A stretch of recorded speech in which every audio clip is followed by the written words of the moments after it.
በህይወት ፈተናዎች ውስጥ ስናልፍ አንዳንዴ ተስፋ የምንቆርጥበት፣ ሸክሙ የሚከብደንና ሁሉም ነገር ጨለማ የሚሆንበት ጊዜ አለ።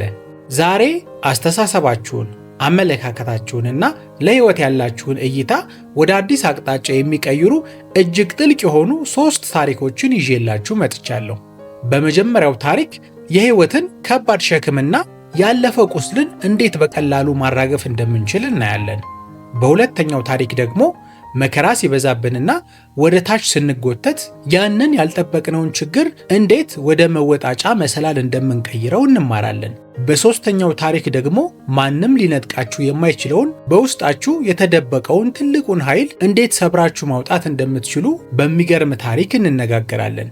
ነገር ግን እነዚህ ዋና ዋና ሚስጥሮች ሙሉ በሙሉ ግልጽ የሚሆኑት ታሪኮቹን ስትሰሙና በህይወታችሁ ላይ ተግባራዊ ስታደርጉት ብቻ ነው። ስለዚህ የህይወት መነጽራችሁን የሚቀይረውን ሙሉ ትርጉም ለማግኘት እስከ ቪዲዮ መጨረሻ ድረስ አብራችሁን ቆዩ። በዚህ ቪዲዮ መጨረሻ ላይ ትልቅ ቁም ነገርንም ይዛችሁ ትሄዳላችሁ።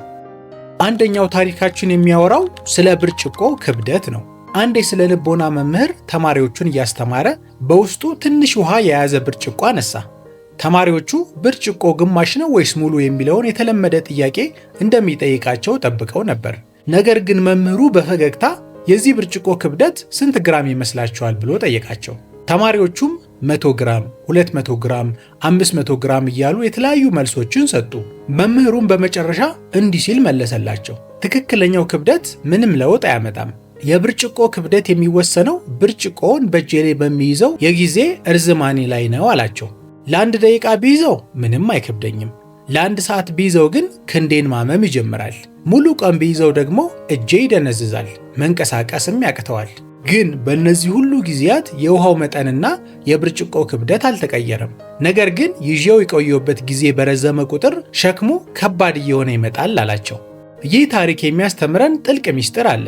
በሕይወታችን ውስጥ ያሉ ጭንቀቶች፣ የተለያዩ ጊዜያት ውስጥ ያሳለፍናቸው የሕይወት ቁስሎች፣ ጥላቻና ቂም ልክ እንደዚህ ብርጭቆ ናቸው። ለጥቂት ጊዜ ካሰብናቸው ምንም አያረጉንም። ለረጅም ሰዓታት አእምሯችን ውስጥ ካመላለስናቸው ግን ያሙናል። ለወራትና ለዓመታት ከተሸከምናቸው ግን ሕይወታችንን ያደነዝዙታል። ወደፊት እንዳንራመድም እግራችንንም ያስሩታል። ስለዚህ እናንተም በሕይወታችሁ ላይ ሰዎች ጎድተዋችሁ ሊሆኑ ይችላል። ብዙ ችግሮችን አድርሰውባችሁ ሊሆን ይችላል። ግን እናንተ እነሱ ላሳያችሁ ስሜት የምትሰጡት ምላሽ ነው ሕይወታችሁን የሚያስተካክለው ወይም ደግሞ አስተሳሰባችሁን የተሻለ የሚያደርገው። ስለዚህ ልክ ብርጭቆውን በእጃችሁ ረጅም ሰዓት ይዛችሁ ስትቆዩ እጃችሁን እንደሚሰማችሁ ሁሉ በአንድ ሰው ላይ ቂም ይዛችሁ አንድ ሰው ያደረጋችሁን ነገር እያሰላሰላችሁ በውስጣችሁ የምታመላልሱ ከሆነ ለረጅም ጊዜ የምትጎዱት እናንተ ናችሁ። አይምሯችሁ ያንን ነገር በማሰላሰል ሁል ጊዜ ስለሚጠመድ ሌላ አዳዲስ ነገሮችን ለመስራት ይቸገራል። ስለዚህ እናንተም ካሁኑ ልታረጉት የሚገባው በውስጣችሁ የያዛችሁትን ቂም፣ ሐዘን፣ የተለያዩ አይነት ጥላቻዎች ካሁኑ አውጥታችሁ መጣል ይኖርባችኋል። በሰው ላይ ደግሞ ቂም ከያዛችሁ ያንን ሰው ሂዱና ይቅርታ በሉት። እሱ እንኳን በድሏችሁ፣ እሱ እንኳን ጥፋቱ አጥፍቶ ቢሆን ሂዱና ይቅርታ በሉት። ምክንያቱም ይቅርታ የምትሉት ለነሱ አስባችሁ ሳይሆን ለራሳችሁ ውስጣዊ ሰላም ስትሉ ስለሆነ። ስለዚህ ከአሁኑ ራሳችሁን ጠይቁ። በውስጤ ሁል ጊዜ የማመላልሰው ቂም፣ በቀል፣ ጥላቻ አለ ብላችሁ አስቡ። ያ ነገር ካለ አሁኑኑ እነዛ ሰዎች ጋር ሄዳችሁ ችግራችሁን ፍቱት። ይቅርታ በሏቸው። የእናንተ ጥፋት ይሁንም አይሁንም። ከዛም በኋላ ውስጣችሁ ሰላም ሆኖ ስራችሁን መስራት ትችላላችሁ ማለት ነው። የዚህን እውነት ተግባራዊነት በታላቁ መሪ ኔልሰን ማንዴላ የህይወት ጉዞ ላይ እናየዋለን። ኔልሰን ማንዴላ 27 ዓመታት ሙሉ በጨለማ እስር ቤት ውስጥ በግፍ ታስሯል። እሱ ራሱ ኔልሰን ማንዴላ እንዳለው ከእስር ቤት ስወጣ ጥላቻዬን አብሬ ይዤው በወጣ ኖሮ አሁንም ድረስ እስረኛ ሆን ነበር። ያንን የህመም ብርጭቆ መሬት ላይ በማስቀመጡ ነፃ ወጣ፣ ሀገርንም አንድ አደረገ። እናንተም ዛሬውኑ የያዛችሁትን ብርጭቆ አስቀምጡት፣ ስበሩት። የጥላቻውን ብርጭቆ፣ የቂምን ብርጭቆ ሰባብራችሁ ጣሉት። ከዛሬ ጀምሮ መያዝ የለባችሁም፣ መሸከም የለባችሁም። በአይምሯችሁ ውስጥ በምንም አይነት መንገድ መመላለስ የለበትም።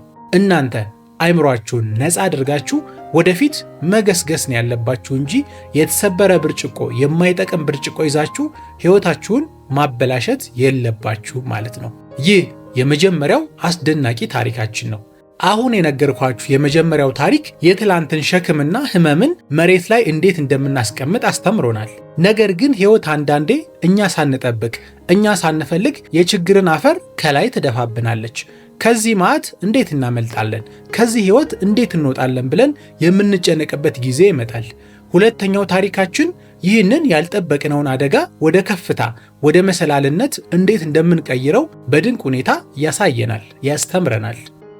ሁለተኛው ታሪካችን የሚያወራው በጉድጓድ ውስጥ ስለገባው አህያ ነው የሚተርክልን። አንድ የገበሬ አህያ አጋጣሚ ሆኖ ጥልቅ በሆነ ጉድጓድ ውስጥ ይገባበታል። ገበሬውም አህያውን ተመለከተው። ጉድጓዱን ሲያየው ሩቅ ነው። አህያውን እሱ ለማውጣት አይችልም። ምክንያቱም ጉድጓዱ በጣም ጥልቅ ስለሆነ ምን ማድረግ እንዳለበት በአእምሮ ማሰብ ይጀምራል። በደንብ ሲያሰላስል አህያውን ሲያየው አርጅቷል፣ ዕድሜውም ረዝሟል። ከዚህም በኋላ ብዙ እንደማያገለግለው አሰበ።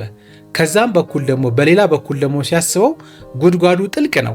ከዚህ በኋላ ሌላም ሰውም ሌላም እንስሳ ገብቶ ሌሎች እንስሳቶችን ሰውንም እንደሚጎዳ አሰበ። ከዛም በኋላ ገበሬው በቃ ማድረግ ያለብኝ ነገር ይህንን ጉድጓድ መድፈን ነው። አህያውም አርጅቷል፣ ከዚህ በኋላ ሊያገለግለኝ አይችልም። ያለኝ አማራጭ ቢያንስ ይህንን ጉድጓድ ደፍኜ አህያውንም በሐዘኔታ ቀብሬ ለቀጣይ አደጋ እንዳይፈጠር ያንን ጉድጓድ መድፈን ያለብኝ ብሎ አሰበ። ከዛም በኋላ ጎረቤቶቹን ይጠራና ኑ ይህንን አህያ እንቅበረው፣ እኔ ምንም ማድረግ አልችልም፣ ለመውጣትም አልችልም። ቢያንስ እንኳን ለቀጣዩ የተለያዩ እንስሳቶችን ከዛም በላይ ደግሞ ሰው እንዳይገባበት ይህንን ጉድጓድ እንድፈነው በማለት ይጠራቸዋል። ከዛም በኋላ ሁሉም ጎረቤቶቹ በሐሳቡ ይስማሙና አካፋቸውን ይዘው ከቤታቸው ይወጣሉ። ከዛም በኋላ ሁሉም ቀስ እያሉ አፈር እየቆፈሩ አፈሩን ወደ ጉድጓዱ መጨመር ይጀምራሉ። በመጀመሪያ አህያው ሲያያቸው በጣም ልቡ ተሰበረ። ሊቀብሩት እንዳሰበ ተረዳ። ግን አህያው አዝኖ አልተቀመጠም። ምንድን ያደረገው? ልክ እነሱ በአካፋው አፈሩን አንስተው ሲወረውሩበት ምን ያደርጋል? ጀርባው ላይ ሲወድቅ አፈሩ ጀርባው ላይ የወደቀውን አፈር እያራገፈ መርገጥ ይጀምራል። እነሱ ሲያደርጉበት እሱ አሁንም እያራገፈ ከስሩ መርገጥ ይጀምራል። እንደዛ በሚያደርግበት ሰዓት አፈሩ ከፍ እያደረገው መጣ። አሁንም እነሱ ሲሞሉ እሱም ይረግጣል፣ ሲሞሉ ይረግጣል። በመጨረሻ ከጥቂት ደቂቃዎች በኋላ እነዛ ሰዎች አፈሩን ልክ ሞልተው ሲጨርሱ አህያው አራግፎ ያንን ጉድጓድ እነሱ በወረወሩበት አፈር እያራገፈ ሞልቶ በመጨረሻ ከዛ ጉድጓድ ውስጥ ወጣ ማለት ነው። ዘሎ ወጣ። ከዚህ ታሪክ የምንማረው ትልቁ ቁም ነገር ህይወት ልክ እንደ ገበሬዎቹ የተለያየ ችግሮችን ልትጥልባችሁ ትችላላችሁ። የተለያዩ መከራዎችን፣ የሰዎች ትችት ሊደርሱባችሁ ይችላል። ውድቀት ሊያጋጥማችሁ ይችላል። መገለል ሊያጋጥማችሁ ይችላል። ሰዎች እናንተን ላይቀበሏችሁ ይችላል። ሊያገሏችሁ ይችላል። ብዙ ችግሮች በህይወታችሁ ላይ ሊፈጠርባችሁ ይችላል። ነገር ግን እናንተ ልክ እንደ አህያው ጉድጓድ ውስጥ ገብታችሁ መቅረት የለባችሁም። ሰዎች የሚጥሉባችሁን፣ የሚያራግፉባችሁን አቧራ፣ የሚወረውሩባችሁን አፈር እያራገፋችሁ ከላይ ነው መውጣት የሚጠበቅባችሁ። አፈሩን እያራገፋችሁ ከላይ ነው መርገጥ ያለባችሁ። ምንጊዜም ቢሆን በዚች ዓለም ላይ ስንኖር ሁሉም ሰው ሊወዳችሁ አይችልም። ሁሉም ሰው ሊወደን አይችልም። የሚጠላን፣ የእኛን የማይደግፈን፣ የተለያዩ ትችቶችን የሚያወርድብን፣ እናንተ አትችሉም፣ እናንተ እንደዚህ ነገር ማድረግ አትችሉም እያሉ የተለያዩ አሉታዊ የሆኑ ሐሳቦችን የሚነግሩን ብዙ ሰዎች ይኖራሉ። ስለዚህ እኛ ማድረግ ያለብን እነዛ ሰዎች የሚነግሩን ነገር እየተቀበልን ህይወታችንን ማበላሸት የለብንም። ከዛ ይልቅ ግን እነዛ ሰዎች የሚሰጡንን፣ እነዛ ሰዎች የሚያደርሱብንን መገለል፣ እነዛ ሰዎች የሚነግሩንን መጥፎ ነገሮች ወደኋላ እየተወን እያራገፍን መቆም ነው የሚጠበቅብን። እንደዛ በምናደርግበት ሰዓት የሰዎች ትችት ውስጣችንን አይጎዳውም። ሰዎች እኛም ባይቀበሉን ምንም አይመስለንም። እኛ ትኩረታችን የምናደርገው ማሳካትና ወደፊት ማድረግ ያለብን ነገሮች ላይ ብቻ ይሆናል።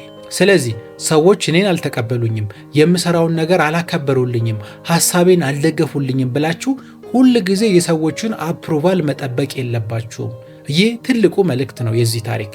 ይህንን ታሪክ ደግሞ እውነተኛ በተፈጠረ ታሪክ ለመደገፍ ታዋቂዋ ጄኬ ሮሊንግን ታሪክ መመልከት እንችላለን። የሃሪ ፖተር መጽሐፍ ደራሲ የሆነችው ጄኬ ሮሊንግ አሁን ላይ ቢሊዮነርና ታዋቂ ከመሆኗ በፊት ብዙ ችግሮችን በሕይወቷ አሳልፋለች። አንድ ልጇን ብቻዋን ሆና ነው ያሳደገችው። ብቻዋን ሆና ብዙ ስትረግል አርጋ ነው ህይወቷን የምታስተዳድር የነበረችው። በዛ መሃል ግን ምን ታረግ ነበረ? የሃሪ ፖተርን መጽሐፍ ትጽፍ ነበረ። በየካፌዎቹ እየሄደች በየመንገዱ ላይ የተለያዩ ሆቴሎች ላይ እየሄደች ነበር የምትጽፈው። የራሷ የሆነ መኖሪያ ቦታ ስላልነበራት ልጇንም በየመንገዱ እየሄደች ይዛ እየሄደች ነበረ ያንን መጽሐፍ የምትጽፈው። ከዛም በኋላ ያንን መጽሐፍ ጽፋ እንደምንም ብላ ከጨረሰች በኋላ ደግሞ ያንን የሃሪ ፖተርን መጽሐፍ ይዛ ለ12 ፐብሊሸሮች መጽሐፍ አሳታሚዎች መጽሐፏን እንዲያትሙላት ትጠይቃቸዋለች። ግን ያጋጠማት ነገር ግን በጣም ልብ የሚሰብር ነገር ነበረ። 12ቱም የመጽሐፍ አታሚዎች ይህንን መጽሐፍ እኛ እናትምልሽም፣ መጽሐፉ ያን ያህል ጥቅም ያለው አይደለም፣ ረብ የለሽ መጽሐፍ ነው ብለው ይመልሱባታል። እሷ ግን 12ቱም ጋር ተስፋ አልቆረጠችም። አንዱ ሲጥልባት ልክ እንደ አህያው እያራገፈች ሌላው ጋር ትሄድ ነበረ። በመጨረሻም 13ኛው ፐብሊሸር 13ኛው የመጽሐፍ አታሚ የእሷን መጽሐፍ ተቀበላት፣ አተመላት። እንደምታዩት አሁን ሃሪ ፖተር በዓለም አቀፍ ዘንድ የታወቀ ድንቅ የሆነ መጽሐፍ ሆነ።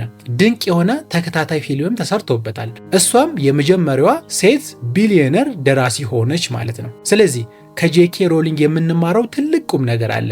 ሕይወት ልክ እንደ አህያው ብዙ አቧራዎችን፣ ብዙ አፈሮችን፣ ብዙ መገፋቶችን ወደ እናንተ ልትወረውርባችሁ ትችላለች።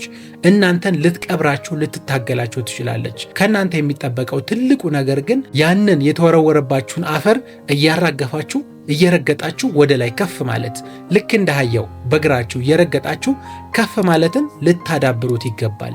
ያንን ስታደርጉ ነው ትክክለኛ ማንነታችሁን የምታገኙትና ከፍ ብላችሁ ማሳካት የምትፈልጉትን ነገር ማሳካት የምትችሉት ማለት ነው። የሚጣልብንን የችግር አፈር አራግፈን ወደ መሰላልነት መቀየር ከቻልን ወደ ትልቁ ስኬታችን ለመድረስ አንድ የመጨረሻና ወሳኝ እርምጃ ይቀረናል።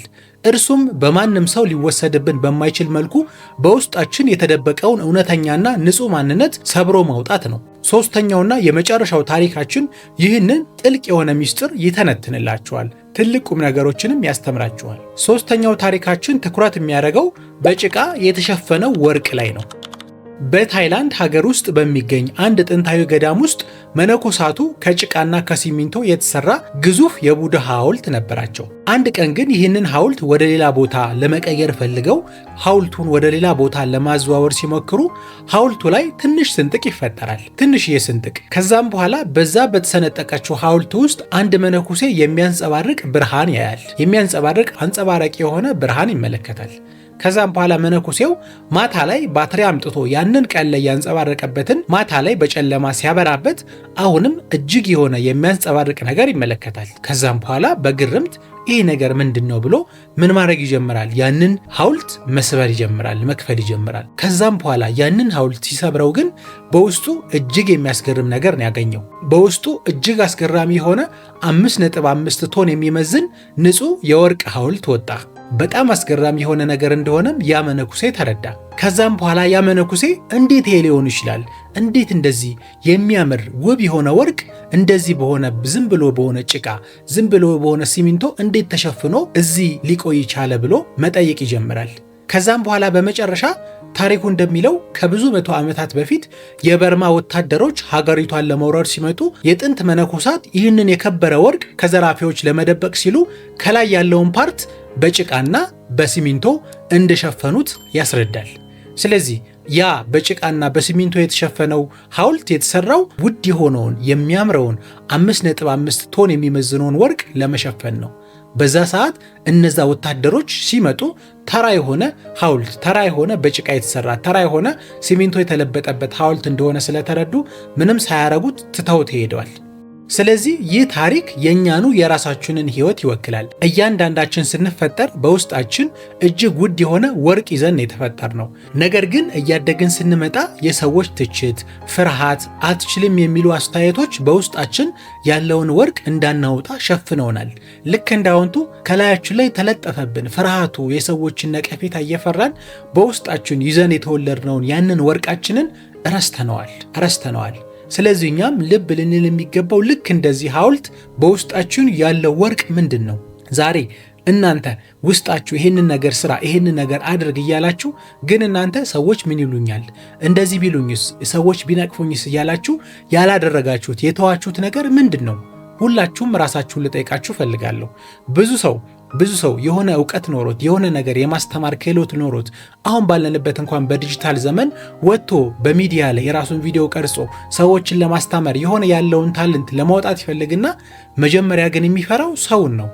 ሰው ምን ይለኛል፣ ጓደኞቼ ምን ይሉኛል፣ ይስቁብኛል፣ ቤተሰቤ ምን ይለኛል፣ ይስቅብኛል እያለ ያንን በውስጡ ያለውን ወርቅ ሸሽጎት አንዳንድ ጊዜም ያንን ፓሽኑን ይዞት የተፈጠረውን ነገር ሳያወጣውም የሚሞትበት ጊዜ አለ።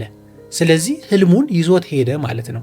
ከምንም በላይ ደግሞ ትልቁ ደግሞ የሚጸጽተው ነገር የተፈጠራችሁበትን ዓላማ ሳትኖሩበት መሞት ነው። ስለዚህ ይህ ነገር በህይወታችን ላይ እንዳያጋጥመን የሰዎችን ትችት፣ ፍርሃታችንን ወደ ጎን አድርገን በውስጣችን ያለውን ወርቅ ልናውጣውና ዓለምን ልንቀይርበት ያስፈልጋል ማለት ነው። ይህንን ታሪክ ይበልጥ ግልጽ ለማድረግ እውነተኛ በሆነው ታሪክ ላስረዳችሁ። የዓለማችን ታላቁ የሳይንስ ሊቅ አልበርት አንስታይን ይህንን በሚገባ ያሳየናል። አልበርት አንስታይን በልጅነቱ ማውራት የጀመረው ዘግይቶ ነበር። ትምህርት ቤት ሲገባም መምህሮቹ የማሰብ አቅሙ ደካማ ነው፣ ይህ ልጅ ምንም የሚያመጣው ነገር የለም ብለው በትችት በጭቃ ሸፍነውት ነበር። ነገር ግን አልበርት አንስታይን እነዛ መምህራኖች የነገሩትን እላዩ ላይ የለጠፉበትን ጭቃ አምኖ አልተቀበለም፣ ሸፍኖ አላስቀመጠውም። አእምሮው ውስጥ ያለው ወርቅ እስኪወጣ ድረስ የራሱን መንገድ ነው የተከተለው። በመጨረሻም ግን ያ መምህራኖች የገፉት የተቹት ይህ ልጅ የትም አይደርስም፣ አእምሮ ደካማ ነው የተባለው አልበርት አንስታይን በመጨረሻም ታላቅ የሆነ ሳይንቲስት ሆኖ ዓለማችንን የቀየሩ ትልልቅ ህጎችን ፈጥሯል። ስለዚህ እኛም ከዚህ ታሪክ የምንረዳው ውስጣችሁ ላይ ያለውን ወርቅ ለማውጣት የሰዎች ነቀፌታ፣ ሰዎችን የምትፈሩትን ነገር ወደ ጎን ማድረግ ያስፈልጋል። ወደ ጎን አድርጋችሁ የሚመለከታችሁን እናንተ ውስጣችሁ ያለውን ፓሽናችሁን ልታወጡት ይገባል ማለት ነው። ልክ በወርቅ እንደተለበጠው ሐውልት እኛም በውስጣችን ያለውን እምቅ ኃይላችንን፣ እምቅ የሆነ ጥበባችንን ይዘነው የተፈጠርንበትን ነገር ልናወጣው ይገባል። ስታወጡት ነው ትክክለኛ የእናንተ ማንነት የሚገኘው፣ ትክክለኛ ስኬት ላይ መድረስ የምትችሉት። የሰውን ትችት፣ ነቀፌታን ካሁኑ ወደ ጎን መተውና ወደ ጎን አድርጋችሁ እንደ አህያው ደግሞ እያራገፋችሁ በቀጥታ ማሳካት የምትፈልጉትን ነገር ማሳካት ያስፈልጋል ማለት ነው። ስለዚህ ውድ ተመልካቾቼ እነዚህ 3 ጥልቅ ታሪኮች ብዙ ነገሮችን እንዳስተምራችሁ አልጠራጠርም። ምንጊዜም ቢሆን እኛ ማዳመጥ ያለብን ውስጣችንን ነው። ልክ እንደ ብርጭቆ የሌሎችን ሰዎች ጥላቻ፣ ቂም፣ በቀል ይዘን አይምሮአችንን በትክክለኛው መንገድ ከማሰብ ልንገድበው አይገባም። እንደ ሁለተኛው ታሪክ ደግሞ ሰዎች ወደኛ የሚወረውሩብንን ነቀፌታ፣ አትችሉም የሚሉንን ነገር እያንዳንዱን እያራገፍን እየረገጥን ወደ ላይ ከፍ ማለት ይኖርብናል። በመጨረሻም ደግሞ ውስጣችን የተፈጠርንበትን ውስጣችን ይዘነው የወጣነውን እምቅ ኃይል ጥበባችንን ደግሞ የሰዎችን ምን ይሉኛል የሚለውን ነገር ሳንፈራ ወደፊት የምንፈልገውን ነገር ማሳካት ይኖርብናል ማለት ነው። ይህ የዚህ ቪዲዮ ጥልቅ መልእክት ነው። እነዚህ 3 ታሪኮች ወደ ውስጣችሁ እንድትመለከቱና ማድረግ ያለባችሁን ነገር አስተምረዋችኋል ብዬ አስባለሁ። እናንተም ታሪኮቹን ከወደዳችሁት፣ ከተማራችሁበት፣ ጥልቅ የሆነ መልእክት ካገኛችሁበት በኮሜንት ላይ ሐሳባችሁን አስተላልፉልኝ። ምን እንደተረዳችሁ ካሁኑ ህይወታችሁን ለመለወጥ እንደምትሰሩ በኮሜንት ላይ ጻፉልኝ። እንዲሁም ደግሞ እንደዚህ አይነት አስተማሪና ቁም ነገር አዘል ቪዲዮዎችን በየጊዜው ለማግኘት የሊዮ ቼንጅ ቤተሰብ ይሁኑ። አሁኑኑ ሰብስክራይብ በማድረግ የደወል ምልክቱን በመጫን ቤተሰብ ይሁኑ። ሁል ጊዜ እኔ ቪዲዮ ስለቅ እንዲደርሳችሁ ያደርጋል ማለት ነው። በቀጣይ ቪዲዮ ደግሞ አስተሳሰባችሁን ሙሉ በሙሉ የሚቀይሩ 2 አስደናቂ ታሪኮችን የነገርኳችሁ እንዲሁም ደግሞ በውስጣችሁ ያሉትን የሁለቱ ተኩላዎች ጦርነት እንዴት ማሸነፍ እንደምትችሉ በዝርዝር ያስረዳውበትን ቪዲዮ ማወቅና መማር የምትፈልጉ ከሆነ ይህንን ቪዲዮ ተመልከቱ። እጅግ ጥልቅ የሆነ ቁም ነገርን ታገኙበታላችሁ። እዚህ ቪዲዮ ላይ እንገናኝ። በቀጣይ ቪዲዮ እስክንገናኝ ድረስ ይህ ሊዮ ቼንጅ ነው። ቸር ሰንብቱልኝ።